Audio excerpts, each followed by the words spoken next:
Mesdames et messieurs, bienvenue sur Cam News 24 et ITFM Radio émettant depuis Garoua. Comme d'ordinaire, nous répondrons présent à notre rendez-vous quotidien. C'est la revue de presse qui s'installe. Et c'est avec Ghislain Kougan que vous allez la suivre. L'autre hebdomadaire Dicalo à la une présidentielle 2025, l'opposition et la conquête du pouvoir. L'union des forces entre les principales formations politiques est de plus en plus envisagée. Page 2 et 3 du hebdomadaire Dicalo. Route Douala-Yaoundé, le Cameroun sollicite un emprunt de 165 milliards de francs CFA pour la réhabilitation. Page 6 du hebdomadaire Dicalo. Enseignement secondaire, 154 établissements scolaires fermés pour défaut de conformité. Page 7 du hebdomadaire Dicalo. Monseigneur Samuel Cléda, un Cameroun nouveau est possible. Dans une lettre pastorale, l'archevêque de Douala dresse l'état de la nation. Page 3 du hebdomadaire Dicalo. Challenge Hebdo à la une, après le rejet de ces requêtes, quelle stratégie pour l'opposition? Pour l'interrogation, au-delà des multiples condamnations, la dernière actualité au Conseil constitutionnel questionne page 3 et 4 de Challenge Hebdo. Toujours avec Challenge Hebdo, lutte contre la corruption, la CONAC installe une clinique de soins à Douala. Le président de la commission a lancé les activités dans la capitale économique du Cameroun. Page 5.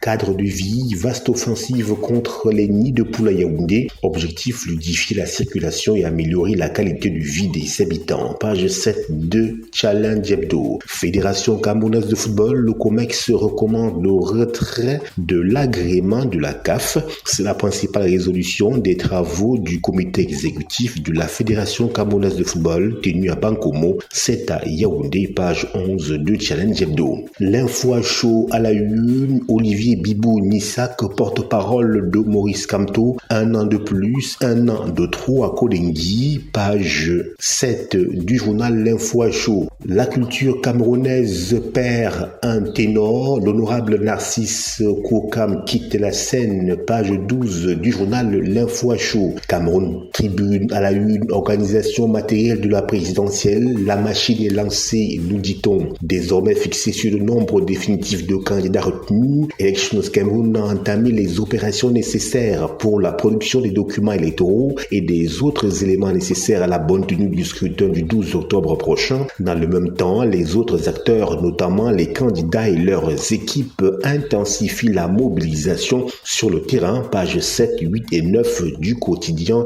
Cameroun Tribune.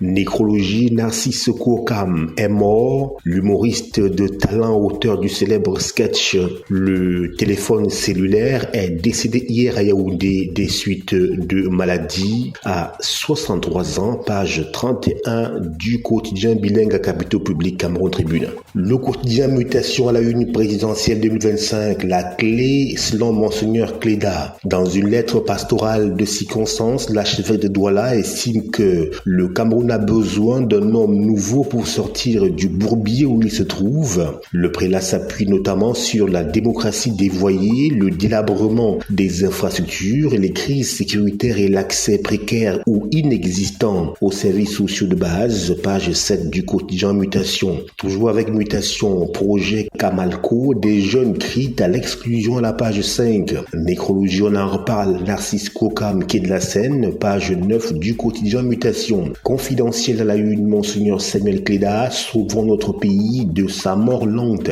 Dans une sortie au vitriol, l'archevêque métropolitain de Douala rompt le silence et tacle violemment le président Paul Biya à l'approche de l'élection présidentielle d'octobre 2025. Il appelle à une prise de conscience générale de tous les acteurs sociaux en vue de réconcilier les cœurs et de normaliser la vie sociale. Pages 5, 6 et 7 du journal Confidentiel. Toujours avec Confidentiel, encadrement des mototaximens, une mutuelle voit le jour à Douala. Page 4 pour s'en apercevoir. Opposition camerounaise, la nécessité d'une refondation est à lire à la page 10 du journal Confidentiel. Le quotidien L'économie, mauvaise qualité du réseau, le retour à la normale prendra du temps, les opérateurs de téléphonie mobile installés au Cameroun ont encore beaucoup d'efforts à fournir pour satisfaire les consommateurs de plus en plus exigeants. Page 3 du quotidien L'économie. Extrême Nord, près de 30 000 personnes sous assistance alimentaire en juin 2025.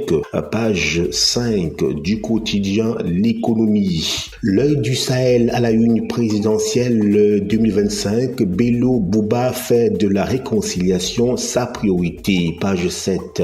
Nord Cameroun, le pont sur le Mayo Goulongo s'effondre. Page 3. Mayo Louti, des adieux émouvants à Gilles Christian Sadi. Page 5. Tournoi Anafoot, l'extrême nord encore champion. Page 12 du journal L'œil du Sahel. Info matin, scandale, les Chinois défient le chef d'État Kambélé. Comment cela se fait? Eh bien, direction page 3 du journal Info matin. Le quotidien Le Jour à la une, Mamadou Mota, nous ne nous laisserons pas décourager. Le président du mouvement pour la renaissance du Cameroun, MRC, réagit à l'éviction de la candidature de Maurice Kamto de la présidentielle de 2025 et aux défis qui attendent le parti. Et page 3 du quotidien Le Jour. Climat social au Cameroun, la lettre pastorale de Monseigneur Cléda est à lire dans les colonnes du journal Le Jour. Prix Pierre Castel 2025, Fonmo Dangan en course pour le titre panafricain, page 6 du quotidien Le Jour. Le quotidien Émergence à la une, négociation, Bello Kamto Tiroma, les confidences de Bello Bouba Maïgaï. Le candidat de l'UNDP à la présidentielle a reconnu être en discussion avancée avec ses deux leaders politiques, page 5 du quotidien Émergence. Présidentielle 2025, Kamto tire sur la communauté internationale. Rentrée scolaire, 154 établissements secondaires privés fermés, nous dit le quotidien Émergence à la page 2 de cette édition.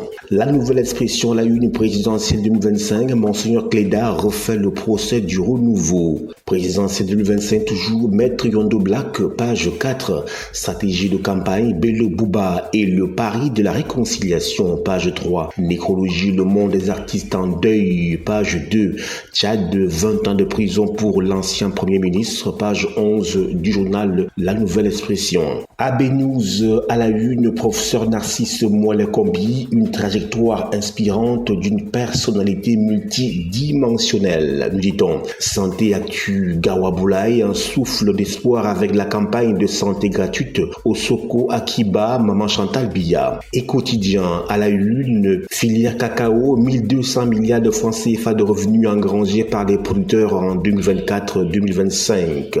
Sans détour à la une, campagne cacaoyère 2025-2026 à bon vent le kilogramme à partir de 3000 francs CFA. Le journal La Lune à la une, mariage sans alliance avec Issa Tiroma Bakari, Maurice Kamto et Bello Bouba Maïgaï, tous de l'opposition. Le journal Le Zénith à la une, situation explosive à Guifé, Mbam Younoubu, le MINAT interpellé de toute urgence. Le financier d'Afrique, Afrique centrale, des assises pour promouvoir la finance islamique en CEMAC.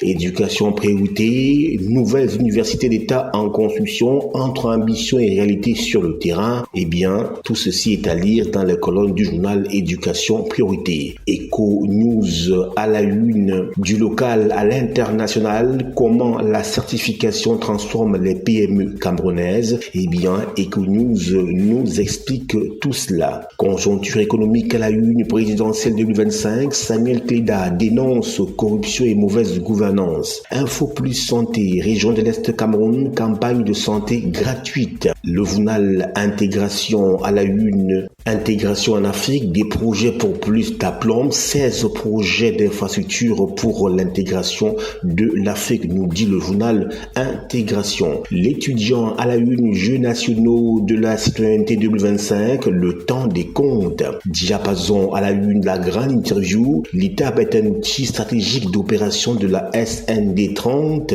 Gilbert Goumou, directeur de l'école pratique d'agriculture et de l'Institut technologique agricole de Bingela, parle justement de l'implémentation de la vision d'import-substitution impulsée par le président de la République du Cameroun. Le journal indépendant condamné à vie au TCS et s'il livrait ses complices, grosse interrogation. Une première au Cameroun où un syndicat obtient la peine capitale pour un expatrié. Le 21 janvier 2025, l'ancien DG de Camerco, Alex Van Eyck, a été coupé par contumace d'une condamnation à perpétuité pour détournement aggravé de fonds publics assorti d'un mandat d'arrêt international. Il est également déchu de ses droits civiques pour 10 ans, nous dit le journal L'Indépendant. Toujours avec l'Indépendant présidentiel, le dilemme de Maurice Kamto, page 8. Ambassadeur de France au Cameroun, Sylvain Riquier remplace Thierry Marchand, page 11. Éclairage public, arrimage aux normes internationales, nous dit le journal L'Indépendant à la page 11 de cette édition. C'est tout pour le tour d'horizon de la presse écrite. Emeline Doudou Amadou, c'est à vous. Merci à toi, Gisela. Merci à vous qui nous aviez suivis. Merci également à Yves Tadiofo d'avoir réalisé cette édition de la revue de presse. Nous nous disons à la prochaine. Au revoir.